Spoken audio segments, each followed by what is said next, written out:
নমস্কার বন্ধুরা। তো ইতিমধ্যে কৃষক বন্ধু প্রকল্পে কিন্তু টাকা দেওয়া শুরু হয়ে গেছে।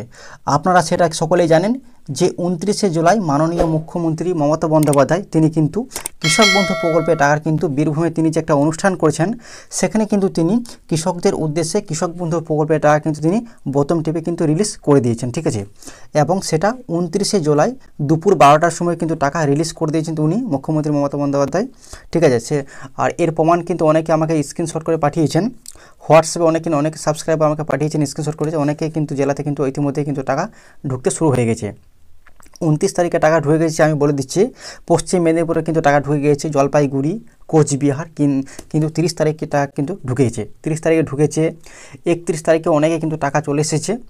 তো বলে রাখি ধাপে ধাপে কিন্তু প্রত্যেকটা ব্যাঙ্ক অ্যাকাউন্টে কিন্তু টাকা কৃষকদের ব্যাঙ্ক অ্যাকাউন্টে কিন্তু সরাসরি চলে আসবে, তবে 1 থেকে 2 দিনের সময় লাগবে, ঠিক আছে। তো এই বিষয়ে আর কারা কারা টাকা পাবেন না সমস্ত কিছু দেখে নেবো আজকের এই ভিডিওতে। চলুন ভিডিওটা বিস্তারিত জেনে নেওয়া যাক।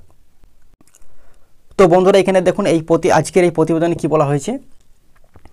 বাংলার কৃষকদের জন্য বড় খবর, কৃষক বন্ধু প্রকল্পে টাকা দেওয়া শুরু করলো রাজ্য সরকার। মঙ্গলবার থেকে এই কর্মসূচির সূচনা হয়েছে। এদিন সামাজিক মাধ্যমে এই বিষয়ে বার্তা দিয়েছেন রাজ্যের মুখ্যমন্ত্রী মমতা বন্দ্যোপাধ্যায়। রাজ্যের কৃষকদের জন্য সরকার বরাবরই আছে, সেই বার্তা বরাবরই রাজ্য সরকারের তরফে দেওয়া হয়েছে। কৃষকরা রাজ্যের সম্পদ, গর্ব, সেই বার্তায় এদিন দিয়েছেন মুখ্যমন্ত্রী মমতা বন্দ্যোপাধ্যায়। আপনারা সকলে জানেন যে বছরে কিন্তু 2টি কিস্তিতে কৃষক বন্ধু প্রকল্পে কিন্তু টাকা দেওয়া হয়। যে সমস্ত কৃষকরা 1 একর বা তার বেশি চাষযোগ্য জমি রয়েছে তারা বছরে 10,000 টাকা পান। আর যে সমস্ত কৃষক 1 একর বা তার কম চাষযোগ্য জমি রয়েছে তারা কিন্তু 4,000 টাকা করে পান প্রতি বছর, দুবার করে, ঠিক আছে। একবার খরিফ মরশুমে টাকা পান আর একবার রবি মরশুমে কিন্তু 2টি কিস্তিতে এই টাকা কৃষকদের ব্যাঙ্ক অ্যাকাউন্টে সরাসরি পাঠানো হয়, ঠিক আছে। এখানে দেখুন কি বলা হয়েছে।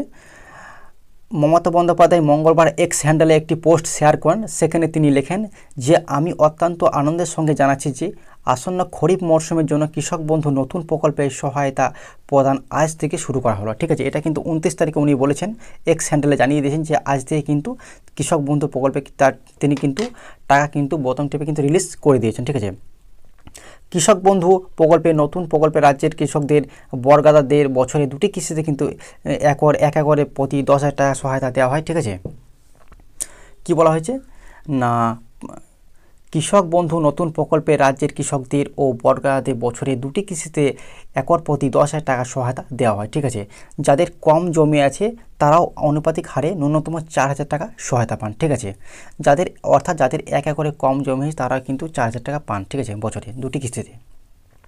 এবারে রাজ্যের 1,09,00,000 কৃষক ও বর্গাদার এই সহায়তা কিন্তু পাচ্ছেন।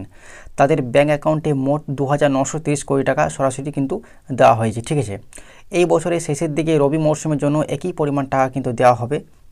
2019 সালে চালু হওয়ার পর থেকে এই প্রকল্পে মোট 24,086 কোটি টাকা আমরা আমাদের কৃষকের কাছে কিন্তু পৌঁছে দিয়েছি। এর জন্য আমি গর্বিত। শুধু তাই নয়, 18 বছর থেকে 60 বছর বয়স পর্যন্ত কোনো কৃষক যদি মারা গেলে তার পরিবারকে সামাজিক সুরক্ষা দেওয়ার জন্য কিন্তু 2 লক্ষ টাকা কিন্তু অনুদান দেওয়া যায়। অর্থাৎ কোনো কৃষক যদি 18 থেকে 60 বছর বয়সে টাকা পেতে পেতে কোনো কারণবশত বা দুর্ঘটনাজনিত কোনো কারণবশত যদি কোনো কৃষক যদি মারা যান তাহলে কিন্তু তাকে এককালীন 2 লক্ষ টাকা কিন্তু, ঠিক আছে, 2 লক্ষ টাকা কিন্তু অনুদান দেওয়া হয়ে থাকে কৃষক বন্ধু প্রকল্পের তরফ থেকে, ঠিক আছে। তো আপনারা সকলেই বুঝতেই পারলেন যে কৃষক বন্ধু প্রকল্পের টাকা ইতিমধ্যে কিন্তু 29 তারিখ থেকে কিন্তু রিলিজ করা হয়েছে 29শে জুলাই। তো প্রত্যেকটা কৃষকের ব্যাঙ্ক অ্যাকাউন্টে কিন্তু ধাপে ধাপে কিন্তু টাকা কিন্তু ঢুকে যাবে। 30-31 তারিখে অনেকে টাকা ঢুকেছে, এবারে 1 তারিখ 2 তারিখে নাগাদ কিন্তু সমস্ত কৃষকের ব্যাঙ্ক অ্যাকাউন্টে কিন্তু টাকা ঢুকে যাবে। তো আমি আপনাদেরকে বলে রাখবো, আপনারা একটু ধৈর্য ধরে রাখবেন, ধৈর্য হারাবেন না। এতদিন যখন আপনারা অপেক্ষা করে আছেন, তো আর একটু অপেক্ষা করুন। 1 থেকে 2 দিনের মধ্যে সমস্ত জেলাতে কিন্তু ধাপে ধাপে ঢুকে যাবে। বীরভূম, বাঁকুড়া, পুরুলিয়া সমস্ত জেলাতে কিন্তু ঢুকে যাবে, ঠিক আছে। তো বন্ধুরা আজকের এই ছোট্ট আপডেটটা এই পর্যন্তই ছিল। পরে নেক্সট ভিডিওতে দেখা হবে। আমাদের ভিডিওটি ভালো লাগলে লাইক এবং সাবস্ক্রাইব করতে ভুলবেন না। তো আজকের ভিডিওটা এই পর্যন্তই ছিল। Thank you.